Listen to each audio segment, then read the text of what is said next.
Hello. Welcome to this class of Persuasive Faith. I'm Rick Harvey, the teacher here in our local church. In this series of lessons, we are exploring the credibility of the Christian faith. If you find this lesson helpful, don't forget to hit the like button, and if you want to make sure you see future lessons, be sure to subscribe.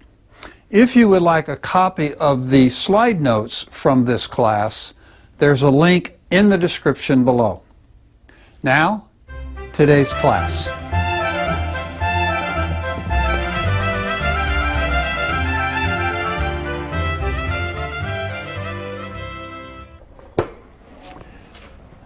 Well, we are on our third lesson on arguments for the existence of God, or what we call natural theology. And we have looked at a fairly sophisticated philosophical argument, the ontological argument. Then we looked at the cosmological argument. Why does something exist rather than nothing? And then we looked, last week we spent our entire time on the argument from design, or the teleological argument. And we thought about the evidence for design in the cosmos, particularly we talked about fine-tuning. And then we looked at the evidence in biological life, and we thought about two particular aspects of biological life. One was irreducible complexity, and the second was information, the existence of information in biological life, and how all of these things point us towards the existence of God. So today I want to look at some more arguments. We're going to kind of pick up speed. I want to look at four different arguments today as we have time that we'll look at just briefly and mention a few others. And then I want to wrestle with the question about the hiddenness of God, which is something that people tend to struggle with a lot. You have the same, some of the same resources that I've mentioned in weeks past, so we'll just move on. So the first argument I want to talk about today, you might be called the moral argument, or argument from morality. And the essential thought of the moral argument is that if there are such a thing as objective, or what we might call transcendent moral values and duties, then some kind of an objective or transcendent source must exist, all right, for those duties. So I use the word transcendent. That means to be above or beyond. So the idea is, are there moral values, are there moral duties which transcend all of human race? In other words, are there moral duties, are there moral obligations that apply to all people at all times, in all places? Okay? And the moral argument says if there are, then there must be some kind of transcendent source for those moral objectives, or for those moral values and those moral duties. And if there is a source, then it seems that source would have to be, first of all, would have to be some kind of a being. It couldn't be an inanimate object or some kind of inanimate force or whatever, but it would have to be a being who is both sentient and free. The whole idea of morality implies freedom, some element or some degree of freedom. So if there is some kind of a transcendent moral source, that moral source would have to be a sentient, thinking, conscious, free being, rather than a great rock or whatever, okay? And so then the third premise of the argument is that objective moral values and duties do exist, that there are objective moral values. Now, at this point you're going to get pushback from people because so many people are, at least on the surface, appear to be relativists, that there are no objective moral values. But I think we can establish that there are, and we'll look at that in just a minute. So if those three premises are true, then certainly a transcendent, sentient, free being exists, and of course that's how we define. That's one of the ways we would define God. So the moral argument, if those premises are true, would point us towards the existence of a God. And one of the things that's interesting to me about the moral argument is that the greatest objection, the most common objection you're going to encounter against Christianity is what's called the problem of evil. And we'll actually spend 3 weeks wrestling with the problem of evil and suffering, okay? Because it is the strongest objection that people have to Christianity. It is the most difficult one to answer to people's satisfaction. And so in many people's mind, the existence of evil is proof against theism or proof against Christianity. The fascinating thing about the moral argument is it flips that on its head.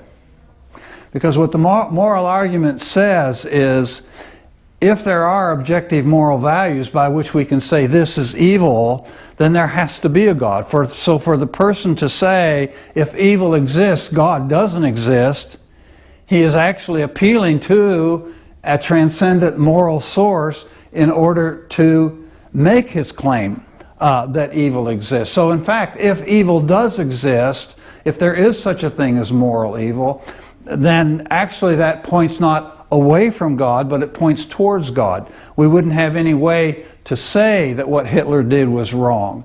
We wouldn't have any way to say that racism is wrong or that murder is wrong unless there's some kind of an objective moral source out there.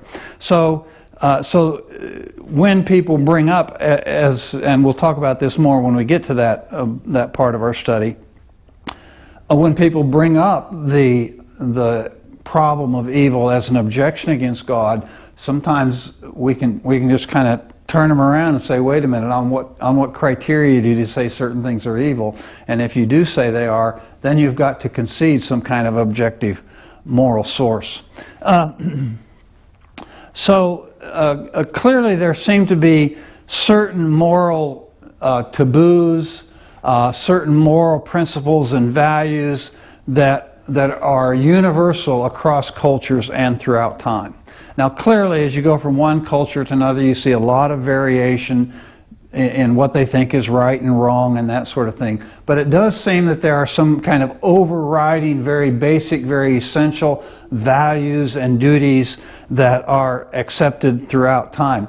Just this week, I've been reading John Lennox's new book on artificial intelligence, 2084, and at one point he was discussing this subject, and he said, it is an observable fact that if you look at cultures of whatever kind around the world, you will find common moral elements like respect for the truth, family, property, and tribe, and indeed other people, as well as reprehension of murder, lying, stealing, and cheating. And his argument is that these kind of basic ideas are universal. Now clearly people might have different opinions about what is murder. They might have different opinions about what is exactly stealing. So there's variation within these overall norms, but these norms do exist. There's a fascinating story.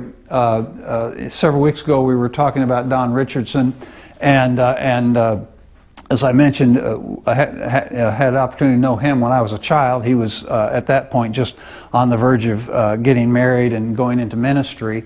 And he spent his lifetime in missions. He became really a world-renowned missionologist. But he and his wife went to a tribe in New Guinea, and once he established communication with them and was able to communicate with them, and he was telling them the story of the Passion of Christ, his betrayal and his crucifixion. He recounts this story in his first book, Peace Child.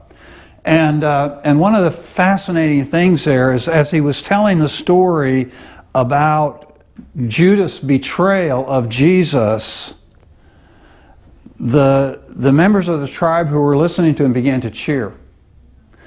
And they were actually excited and affirming Judas's betrayal, Judas's treachery. And this, of course, totally blew his mind, because he assumed that, everybody would recognize that that was wrong. But to these people, this appeared to be a high value, this whole idea of treachery. And so this created a great obstacle in communicating the gospel to them. But as he worked with them longer, if you want the whole story, you'll have to read the book. But as he worked with them longer, he realized, no, they do detest treachery under certain circumstances, okay? And when he showed to them how the betrayal of Judas was in fact an act of real treachery, then of course they were appalled, and eventually then they became open to the gospel, and a number of them were saved.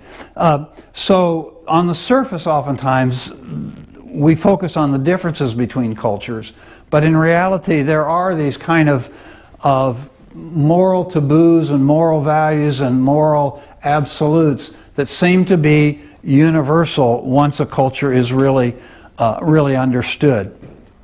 And so even in 21st century America, if you really press people, even moral relativists, most of them, if you really press them and bring up some specific areas of morality, they'll acknowledge that it's always wrong in any circumstance. So if you ask them, you say morality is relative, but so would you agree that at some places and sometimes it might be okay to torture babies to death? Would that be okay, just to take a baby from its mother's arms and torture it just for the pleasure of watching it scream and suffer?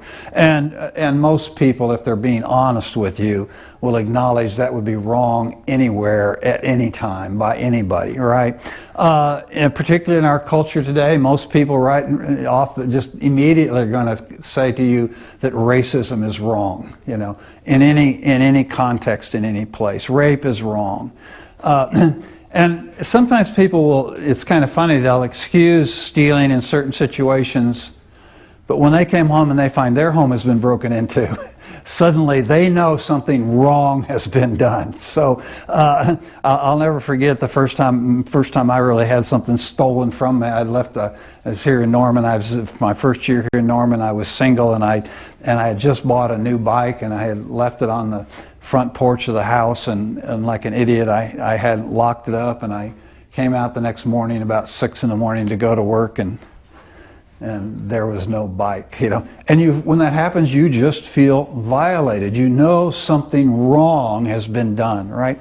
So most people, if they're being honest with you, even though they may be relativistic to some level, at some level most people are going to concede, yeah, that would be wrong, and that would be wrong anywhere, okay? So that's one of the arguments that we can use to point to an absolute moral source, a transcendent moral source. The second argument is the argument from consciousness. And this argument actually is very problematic to naturalists, atheists, skeptics. It's a very problematic argument. What is consciousness? Well, consciousness is, one way to define it is just to be aware of oneself and of the world. Okay?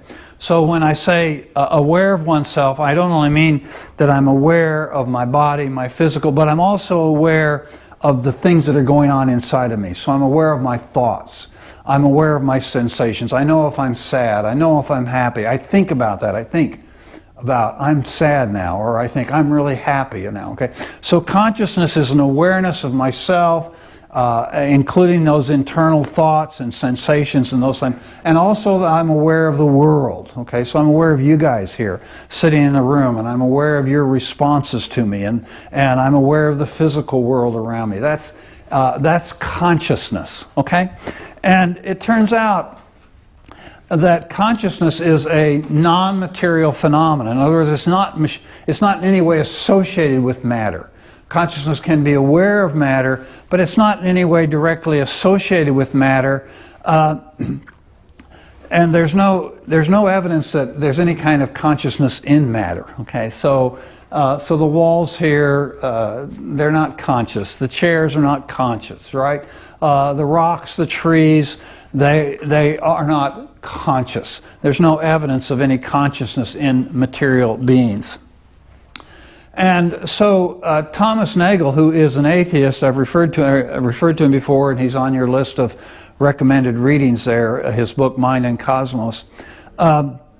He says this at one point in that book. He says, consciousness is the most conspicuous obstacle to a comprehensive naturalism that relies only on the resources of physical science. It threatens to unravel the entire naturalistic world picture.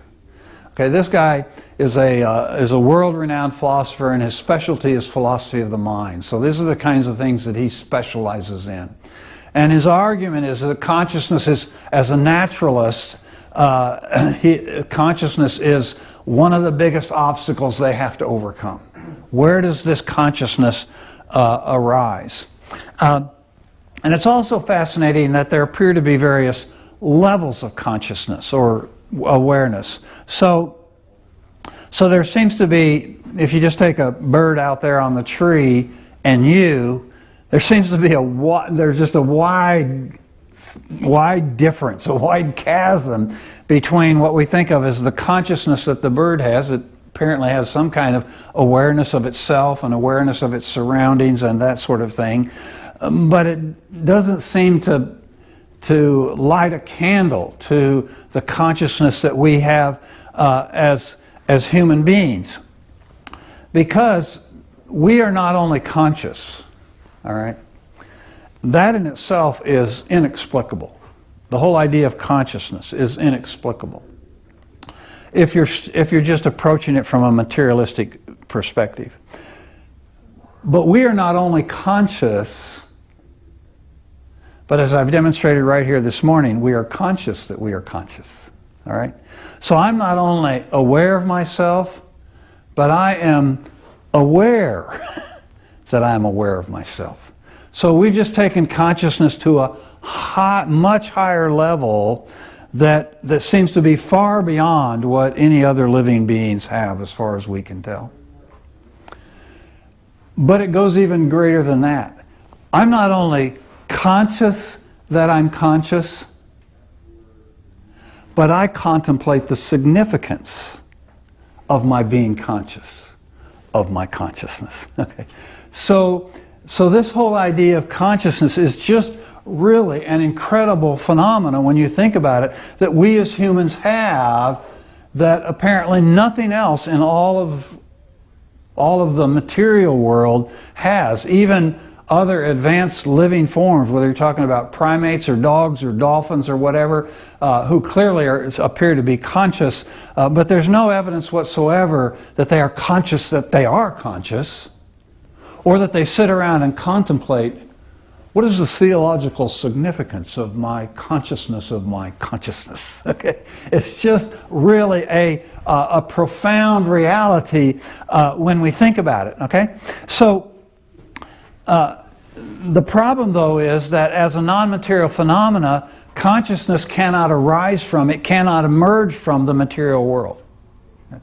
So you have a tree, and the tree grows up and it sheds leaves or seeds or whatever it does, and they fall in the ground, and then they grow up to be trees, and they drop seeds, and then they grow up to be trees, and this goes on then for years and years and decades and centuries and millennia, and if you want to grant it, goes on for millions of years or hundreds of thousands of years or whatever, and we've never had a tree grow consciousness, right? So it doesn't appear that there's any way that consciousness can arise from some kind of material cause. And that is the problem that Thomas Nagel is addressing in his book, one of the problems he's addressing in his book, Mind and Cosmos. How do you explain the emergence of consciousness if your only explanation is a natural material world? So it seems that the cause or the source of consciousness, it seems like that needs to be some kind of a necessary conscious being. So remember, we talked about necessity as opposed to contingency a few weeks ago. and the idea of necessary is something that must exist by its own nature, okay, which is God. All right. So it appears that clearly there's a sense in which I got my consciousness from my parents and they got it from their parents, etc. But if you go back at some point, you have to stop and say there is a necessary source. There is a beginning. You cannot have an infinite regress. And so there has to be at some point a necessary conscious source or source of consciousness. And so God, as we define God, as we think about God in Christian theology, really seems to be the only necessary conscious source that's available to us as an explanation. He really seems to be the only way that we can account for that. The third argument, and this is one I really enjoy. This is from it's called C.S. Lewis's argument from joy. He's certainly not the only one to think in these terms, as I'll show you in a minute. But he really he really brought it out and fleshed it out in a very special way that many people, it's just really resonated with them. It really resonates with me. Now, in his argument, and he sets his argument out in his book, Surprised by Joy. But in his argument, he defines joy in a very specific sense. So he's not using the word as we might normally think of it. So in his book, he defines it this way. It's joy, he says, as he's using it, is an unsatisfied, that's a key word, unsatisfied desire, which is itself more desirable, that is, the unsatisfied desire is more desirable, he says, than any other satisfaction.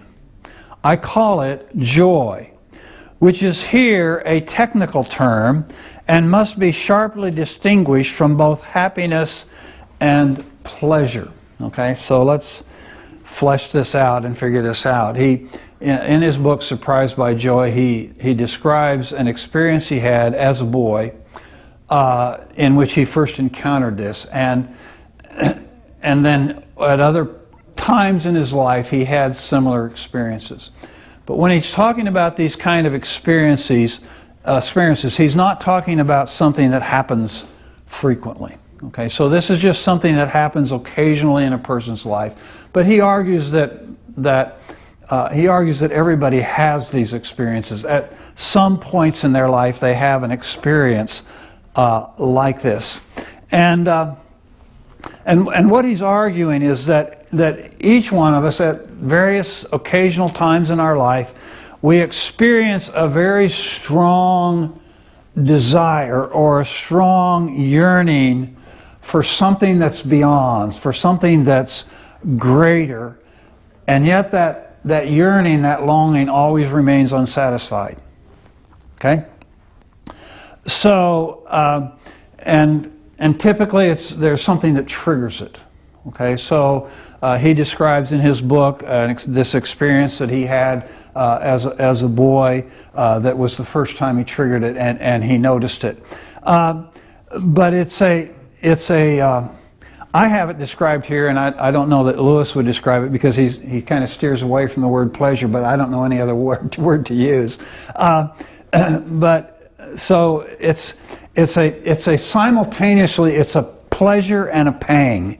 It's a pleasure and a pain. Okay, simultaneously, which you may feel at. Again, it may be triggered by any number of things. It might be triggered by listening to just a beautiful piece of music that just triggers it, or it may be viewing a fantastic landscape, or just any number of situations you might encounter.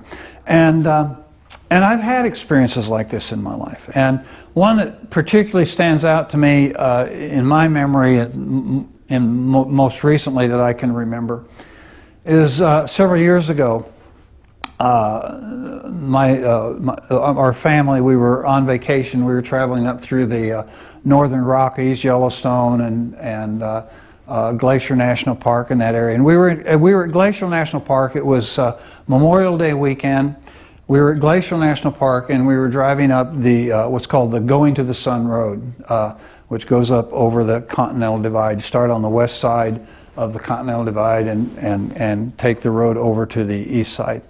And we were quite high up. We were above timberline, and we pulled off at an overlook. And you know, it's a one-way road basically, is what it is up over the mountains there. And we pulled off at an overlook. It was really quite busy. There were a number of other tourists and cars going by and tour buses and things, you know, just kind of winding their way up the road. But we got off at this rest stop, or not a rest stop, an overlook. And I was standing there with my family, and I was looking out over this just spectacular, glorious landscape of the mountains and everything. And I remember I was almost moved to tears just by the beauty of it. I mean, I lived in the mountain for several years. I'm used to the mountains and that sort of thing, but I was just overwhelmed. But what struck me was that I had this kind of just rising up within me, just a yearning to somehow take that in, and I couldn't. Okay, it was a hungering, it was a yearning for something greater than what I was actually experiencing. And it wasn't being satisfied, but it was a feeling I didn't want to lose. It was a yearning, a desiring that was so good to me that it wasn't, you know, again, I use the word pleasure. It was pleasurable even though I was feeling at the moment unsatisfied. That's the kind of thing that I think that Lewis is talking about there. And so again, it's an experience that is simultaneously a pang, or it's an unsatisfied yearning, okay? But it is on the other side, as I say, something that is so desirable you don't want to let go of it. You want to continue to feel it. Usually it's just momentary and passes, but for me, you know, by the time I turned around to get in the van, it was gone. And it's that kind of an experience that Lewis identifies as with the word joy. And then Lewis goes on to explain that whenever we have strong desires, we have appetite, say we're hungry. Whenever we have strong desires, there's always some kind of objective reality outside of us that is designed to meet that desire. So if I am hungry because there is an objective thing out there that satisfies my hunger. If I am thirsty, it's because there's something objective which satisfies thirst. If I have sexual desire, it's because there is something out there that satisfies sexual desire. There's sexual intimacy, and that satisfies sexual desire. So Lewis's argument is, whenever we have these kind of longings and yearnings, it's because there is something there that ultimately will satisfy it. Whether or not we ever, you know, you can starve to death, you can die of thirst, that sort of thing. So it doesn't necessarily guarantee you will be satisfied, but what it does is it points to that objective reality. Okay? So what he's saying is this joy that he's talking about, this experience of yearning for that greater, whatever that greater is, he says that points to something or someone which can and will, under the right circumstances, satisfy that joy. And of course, Lewis is not the first one to pick up on this idea. I think he touches on it in a very helpful and unique way. But there have been other great thinkers throughout the history of Christianity that pointed to essentially the same thing. So, of course, Augustine. He said, "Thou hast made us for thyself and our hearts are restless until they find their rest in Thee. And Pascal, of course, famously said, there is a God-shaped vacuum in the heart of every man which cannot be filled by any created thing, but only by God the Creator made known through Jesus.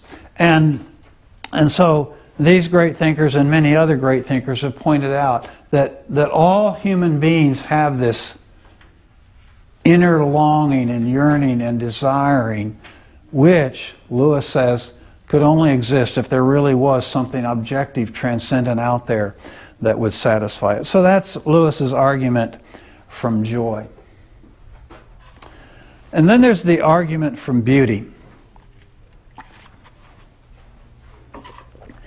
And this is another argument that I really like this. Of course, we're all aware that the universe around us is just packed full of beauty. There's beauty everywhere. You look up in the stars and the heavens, you walk through a field and there's the flowers in the field. There's just outstanding, glorious music. You know, I don't know if you're a classical music nut or a pop music or whatever kind of music you like, but there's just all kinds of beautiful music out there. Mathematicians, now I don't do this because I'm not a mathematician, but mathematicians actually talk about beautiful equations. They talk about particularly certain mathematical equations that they find in the laws of nature, and they talk about the simplicity and the beauty of mathematical equations. So there's just all kinds of beauty in our universe. And one of the things that's fascinating about us as human beings is we notice that. I mean, you take that for granted, right? You walk out, you see a beautiful flower, you see a magnificently built building or whatever, and you go, oh, that's beautiful. And you just take that for granted, right? But why? Why do we take that for granted? We just seem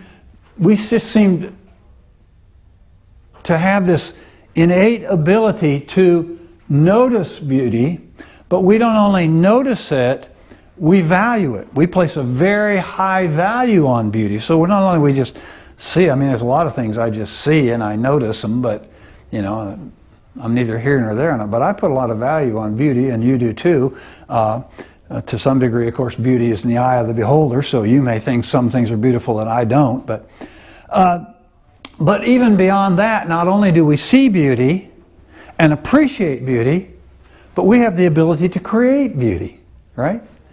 So at the very beginning of creation, what does God say to Adam and Eve? He puts them in a garden, and then He tells them to cultivate the garden. He's commanding them to actually take the natural beauty He's given to them and to enhance it. Okay? So that's part of the creation mandate, is we're actually given the mandate to enhance and create beauty. So the questions come up that we can ask ourselves, and we should be asking ourselves, is how do you account for beauty in the cosmos? Why is the cosmos beautiful? Why is there? I mean, is there any reason if we just eliminate God and it's just a completely naturalistic, accidental happening, then why isn't the universe just ugly? You know, why is it filled with so much beauty? And then the second question is, how did this deep appreciation that we have for beauty, how did that arise? If we just evolved and what we are is just a product of natural selection acting on those things which enhance survivability, how does our appreciation for mountainous landscape enhance our survivability, right? How does our appreciation for the beauty of a rose, how does that enhance our survivability? So the question is, how is our deep appreciation for beauty accounted for by this process of random mutation and natural selection? And then again, how do you account for our ability to create beauty? So not only do we see it, not only do we value it, but we are actually able from scratch, even with ugly things, unpleasant things, to take them and to make them beautiful. How do you account for that? By strictly materialistic processes.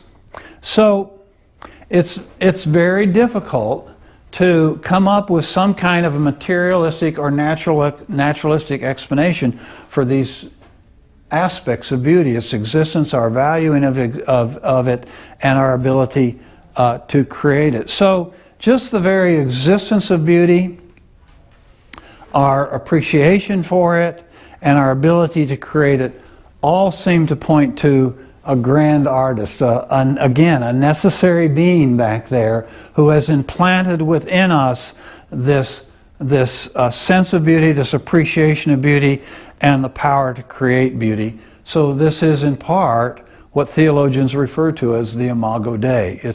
Is our being like God in His ability to see, appreciate, and create beauty. And one of the things that's fascinating to me is that this whole thing about beauty seems to be there right from the beginning. And I don't know if you ever noticed this, but you're reading through Genesis 1 and Genesis 2, and God's creating the earth, and He's saying it's good and all that sort of thing. And then you get to Genesis 3, and you have the story of the fall, right? But embedded there in the story of the fall is this simple little statement that tells us something about beauty. And that is where it says, when the woman saw the tree, that it was a what? A delight to the eyes, right? So there are other things in there, of course, in that verse that are significant, and Satan is using all this to deceive her. But what is significant, one of the things that's significant here is that at this point, at the very beginning, beauty exists, right? The tree is beautiful, so beauty exists, and two, she notices it, right? She sees it. So this whole idea of the existence of beauty and the human ability to perceive beauty is brought out to us right there at the very beginning in the story of creation and the fall. So those are just four more arguments. They're simple arguments, and I hope you enjoy them like I enjoy them. I find them really, really cool. But there are, of course, more arguments that we won't take time to go into for the sake of time. But there is the argument from miracles, and actually we will talk about miracles at some length in a couple more times throughout the course of our apologetics year. So we're going to, when we get into our science module, we'll spend a lesson on miracles in science. And then when we get into our module on the life of Jesus, we'll also explore miracles in the life of Jesus. But clearly miracles, if they occur, do in fact point to a God. That's the very point of a miracle, as we'll see when we study miracles. And, you know, of course, many times people just discount them and say, well, miracles don't happen. But anybody who says that miracles don't happen has to say that in the face of overwhelming evidence, historical and contemporary evidence that miracles have occurred, do occur, and are occurring today. And when we explore miracles in depth in our science module, you'll see that there's just overwhelming evidence of fact of miracles occurring.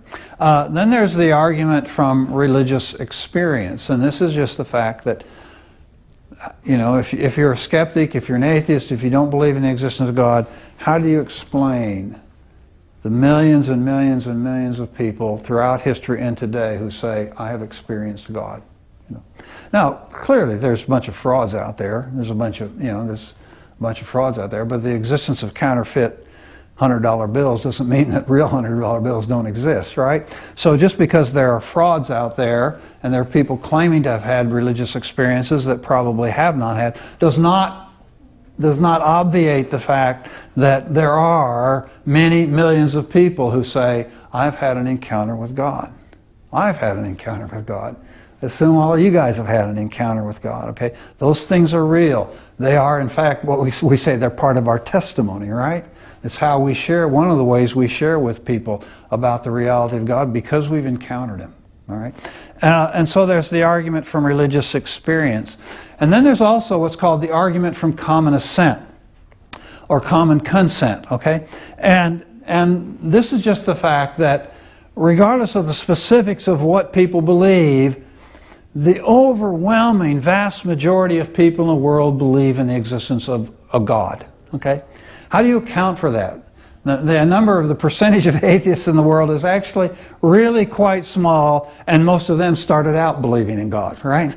So how do you account for the fact that the overwhelming number of people in the world, even an overwhelming number of people here in the United States, where atheism is so prevalent and so much in your face, particularly here in America and in the West, how is it that still the vast majority of people say, no, there is a God? So that's just something the non-believer, the skeptic, needs to wrestle with and needs to answer. And I put down there in your notes, you've got a couple websites you can go to to look up again more on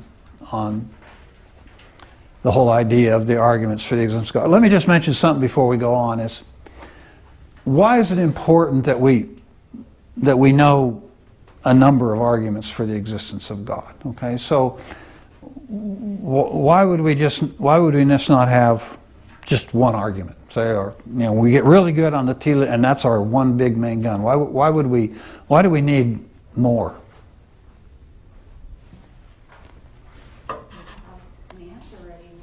Pardon? You need to have an answer ready when you're asked. Okay. There's billions of people in the world. There's not going to just be one question. Exactly. So there's just all kinds of people out there, and different arguments resonate differently with different people, right? So you may run into somebody who's really impressed by the ontological argument. I don't know where you're going to find him, but there's probably 2 or 3 out there, right? But on the other hand, there's probably some artist somewhere who the idea of beauty and the argument from beauty would really resonate with them, So it's helpful to have more than one argument in our toolbox, so to speak, because people are different. And another reason is because, as we pointed out, many of the arguments are inductive. In other words, for the argument from beauty, you could see somebody kind of arguing their way around that or reasoning their way around that. That's not hard to imagine at all. So you can think of it like in a court case. In a court case, a lawyer doesn't just bring one piece of evidence, right? He brings a number of pieces of evidence because he knows if he just brings one, the jury's going to be able to think their way around that one.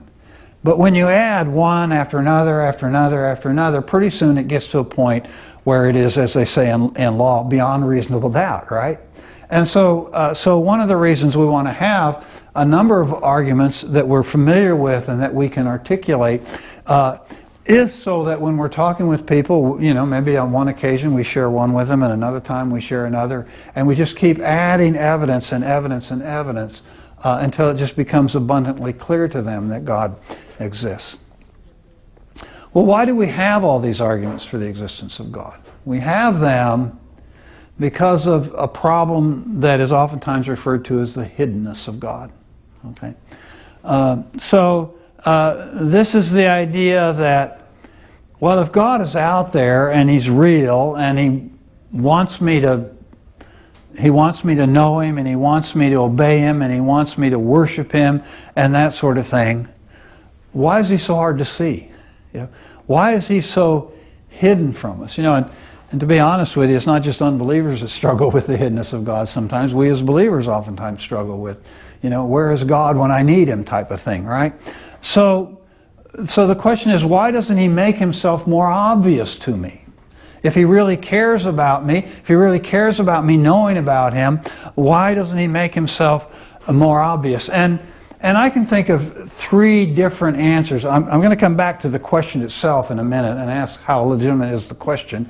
But before we do that, I just want to think for a few minutes about some answers to that question. Okay, so first of all, there's the answer from human freedom. Here again, some of these may resonate more with you than others, but there's the answer from human freedom, and this basically runs along the lines that we believe, of course, as Christians, that God is just perfectly good, uncompromisingly good, right? And we also believe, at some level, everybody does, believes that human freedom is a good quality. There are very few of us that are absolute determinists. But we believe that freedom is a good quality. We really like it here in America particularly. We're really big on this whole thing about freedom. So we think this is a good quality. So we would assume that if God is good and that freedom is a good thing, that God, in creating beings, would create free creatures, at least free on some level. All right? So were God to make himself, the argument goes, if God were to make himself too conspicuous, it would override human freedom. Okay? You might think, well, why is that? Well, think of this illustration. So you're driving across town. Okay, you're on your way to the grocery store or whatever, and you're a good, upstanding citizen, and so you're obeying the traffic laws, you're behaving yourself, and you're just driving. You're driving down the street. You go through an intersection on a green light. You go through an intersection. You notice a policeman sitting there waiting to turn onto the street. And you go by, and the traffic's clear, and so he makes a right hand on red, and he comes in behind you, and he starts to follow you, right? And he follows you for a block. And then it's 2 blocks, and then it's 3 blocks, and then it's half a mile, and he's still there. What are you doing?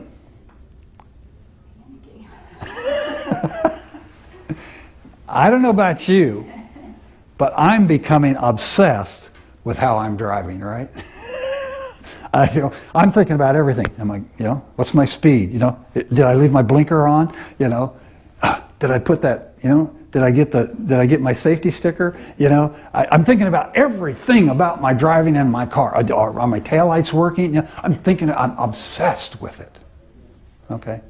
Now, if God makes himself so conspicuous in our daily lives that we can't miss him, what does that do to our freedom? We become so constrained by our fear of God, we can hardly function. Okay. So the argument then, the answer from human freedom is just that God, in order to grant us freedom and really grant us the freedom to relate to him or not relate to him and stuff, it's important that he not be too conspicuous to us, that he not be just so much in your face that you just can't miss him. Okay. Then there's the argument from God's desire or God's purpose. So why did God create us? According to Christian theology, God created human beings for the purpose of fellowship with him, right? So he created us so that we would enter into fellowship with him, so that we would obey him, that we would love him, that we would enjoy receiving love from him, and that sort of thing. So this is his. So actually God's primary purpose in disclosing himself to us is because he wants to enter into that kind of a relationship with us, right? Which is a reciprocal relationship where we love him, he loves us, we obey him, he treats us with kindness and mercy and graciousness and all that sort of thing. We worship him because he deserves worship. All of those things. And so he discloses himself to us so that we can enter into that relationship with him. But what happens if you have someone who says, well, I just want to know if God exists, but I really don't want to obey him. I'm curious, does God exist? It'd be kind of nice to know, but I'm really not interested in fellowshipping with him. Thomas Nagel, we've referred to already a couple times today, he actually states explicitly, he says, I don't want there to be a God like that.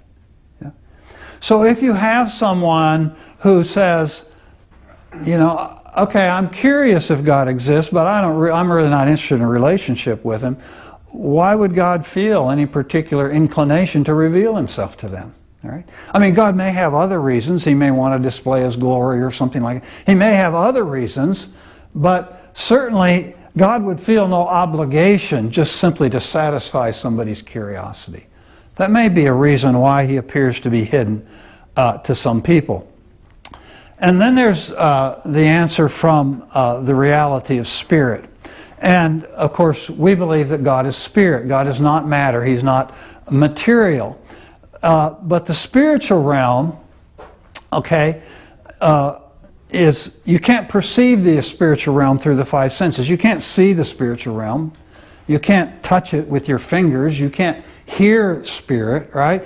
The only way you can perceive the spiritual realm is spiritually, right? Through the Spirit. That is the only way that we can perceive the Spirit.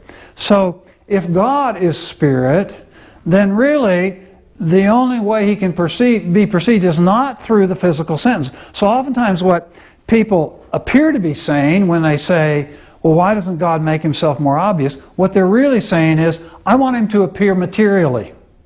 You know, I want something I can touch, something I can hear, something I can feel, something I can see. That's what I want, and then I'll believe in God. They want a material God. But God is not matter, God is spirit, right?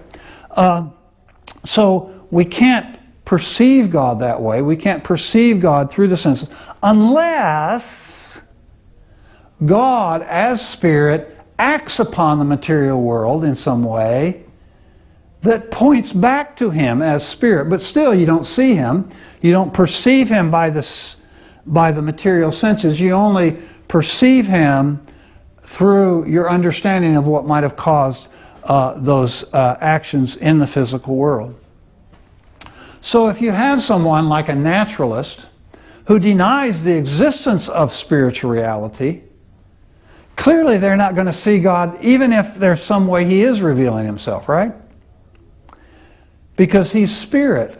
And so if they have just made up their mind there is no such thing as spirit, they're going to be closed to any kind of spiritual perception of God. So that would be another answer to the question. But perhaps the best question to ask is God really hidden? Okay, that's really one of the questions we need to ask, particularly after we've spent 3 weeks talking about arguments for the existence of God. So the objection that God is hidden has an a priori assumption to it. All right, and the a priori assumption is that because God hasn't revealed himself to me in the way I want him to reveal himself to me, he hasn't revealed himself. That's the assumption.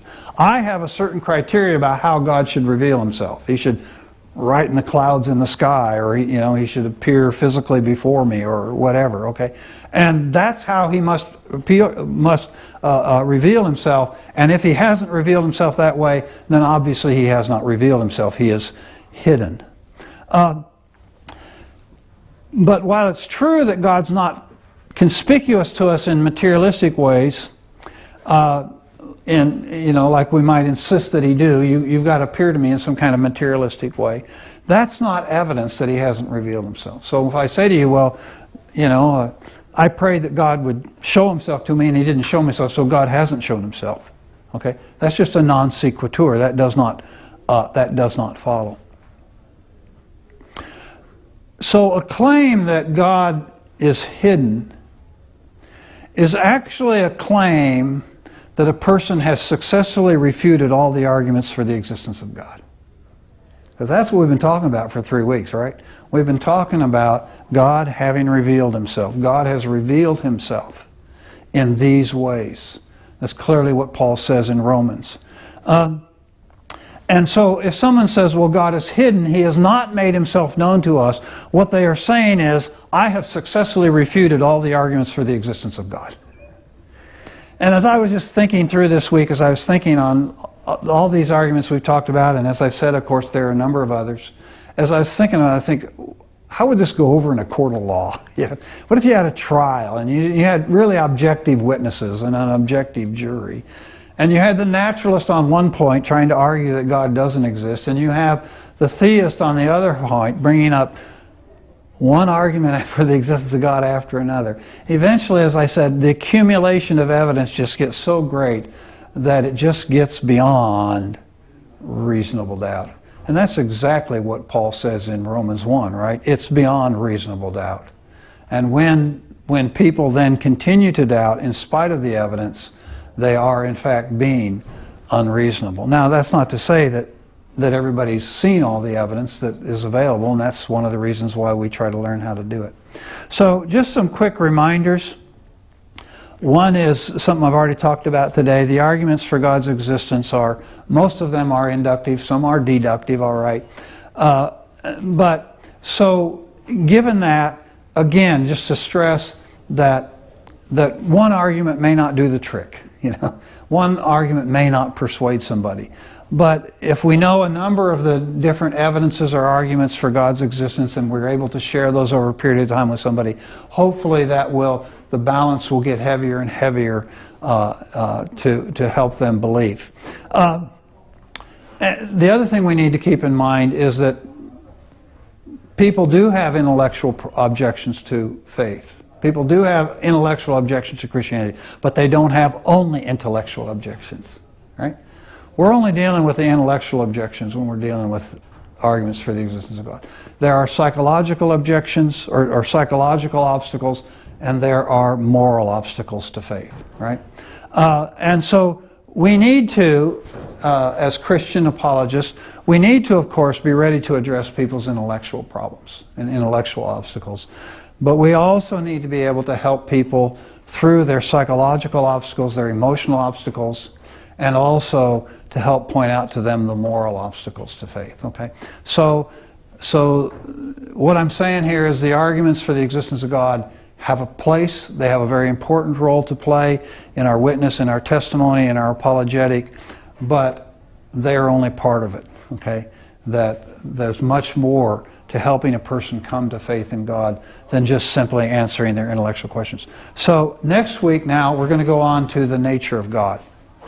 And we're going to spend a couple weeks on the nature of God because oftentimes when critics like Richard Dawkins or other atheists raise objections to God or say God can't exist because of this or that, oftentimes they're raising up a straw man God. Right? They're raising up a kind of God we ourselves don't believe in. So it's really important for us to understand and know what is the nature of God that we are defending so that we don't fall into the trap of trying to argue for a God that's a straw man God. Okay? So we're going to spend a couple weeks on the nature of God over the next couple weeks. Okay? So that's it for today.